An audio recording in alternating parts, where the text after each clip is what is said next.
All right. I'm going to have you sit on the right seat over there. Facing like this, right? Or Yeah. Okay. I'll just walk my own path.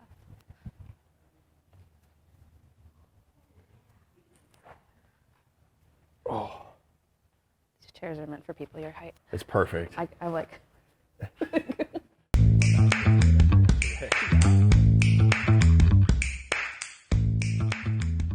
Does go first? Yeah, I can go first.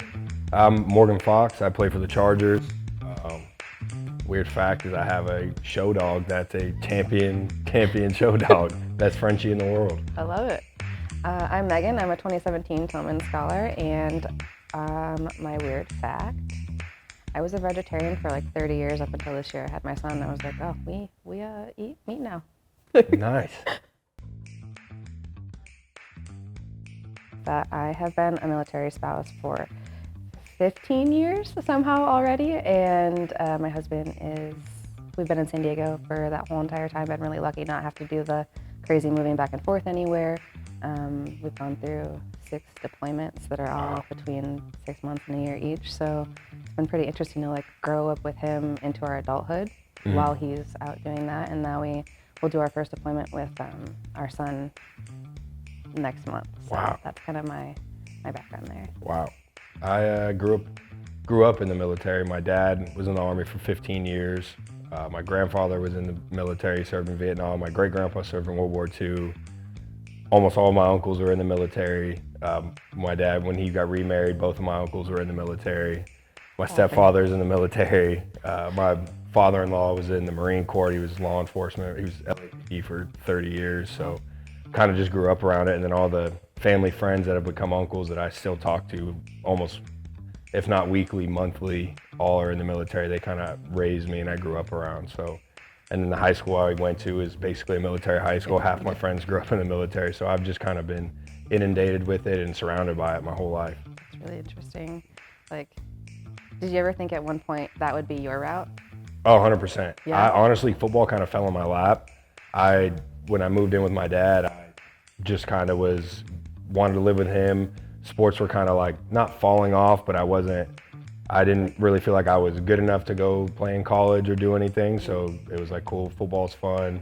I was playing lacrosse at the time. It's a lot of fun. And I was like, but at the end of this, I don't know what I'm going to do. So I'm going to probably go join the military and follow what my dad did. And at least I'll have a direction for a while. And then if I was fortunate enough for football to kind of fall in my lap and change that course.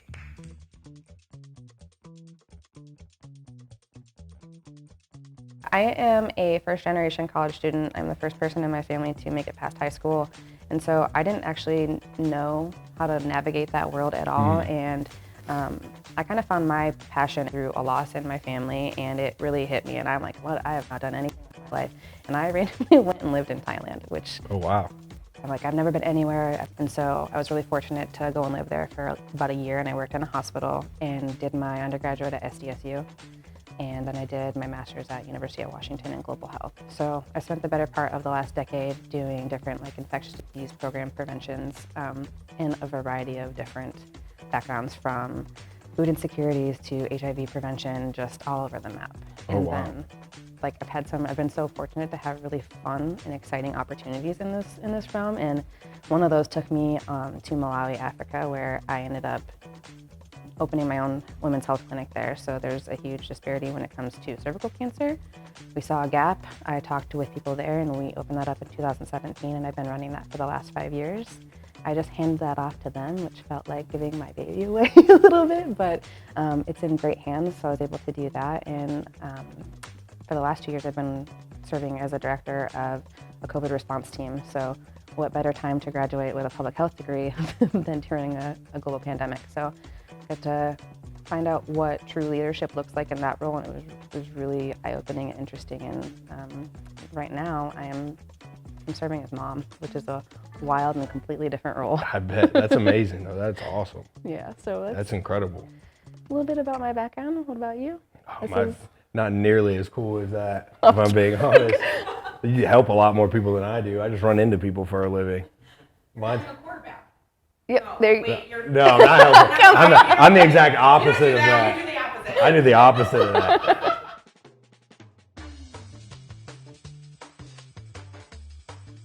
You say this fell into your lap though, but it sounds like to me you had incredible mentorship and you took the space to like dial back, take that in, and then use that in your own way to like help other people. So you say you don't, but that's it's invaluable. It really is. I mean, like I said, a lot of it is, I always go back to my dad, and it feels kind of like, I hope he doesn't see this, because then he's just gonna like jab me about it all the time, but it really does. Like I just watch him, you know, every day. He works with warriors, you know, he got out of the military, he's medically retired out of the military, and then, you know, still pursued his passion of helping, you know, his guys and his soldiers. And I saw the struggles he had, saw the struggles that, you know, guys I considered my family, my uncles had, and I just wanted to give back. And I watched how my dad approached it and watched how these older veterans and leaders approached it, and was like, okay, how can I help? Even though I'm not the big vocal guy, not the big me, I just, you know, how can I help even if it's from the background? You know, can I just go have a conversation with somebody? Can I show up to an event and hang out, play with kids, you know, sponsor someone doing something, donate, you know, money from selling sweaters and hoodies, or whatever it is, you know, bring awareness. Like I try to do every year with my cause, my cleats, is I try to pick a different veteran organization every year, just to bring awareness to maybe one that, you know, if there's a veteran or someone out there who needs help with an organization, and maybe it brings awareness to something they didn't know was there, you know, help that they could find. So any little thing I can do is just something I learned from all the vets that I've been around. I appreciate it. I appreciate them, so I gotta give it back where I can. Well, I appreciate you talking with us. My hand is small, but Thank you these so are much. from both of us here. And Thank you very much. One's from my husband, and Oh, then that's one's awesome. from PTF. Thank you so much. Yeah, absolutely. This is awesome. Yeah. I really appreciate it. Thanks for having me. This was awesome. I've never gotten to be the giver of them, because usually it's like a tradition that you like do a handshake and pass it on to someone, and I've This never is got to be awesome. like the giver of the gift. It's awesome. I have one from Wounded Warrior, and then my dad's, one of his old soldiers that I'm still really good friends with. He does a lot for mental health now. He like changed his whole life around. He got in really good shape and has fixed his mental health, and he gave me a challenge, so I have them all like in my house lined up. Gotta get a little thing. We'll add Yeah, two to I it. know. Add Thank two you to so much. it. This is awesome. Tell your husband I said thank you for his service. And Absolutely. This is awesome. If you guys want to come to a game, you know who to reach out to. Anytime. We'll get you guys set up. We'll get the red carpet rolled out.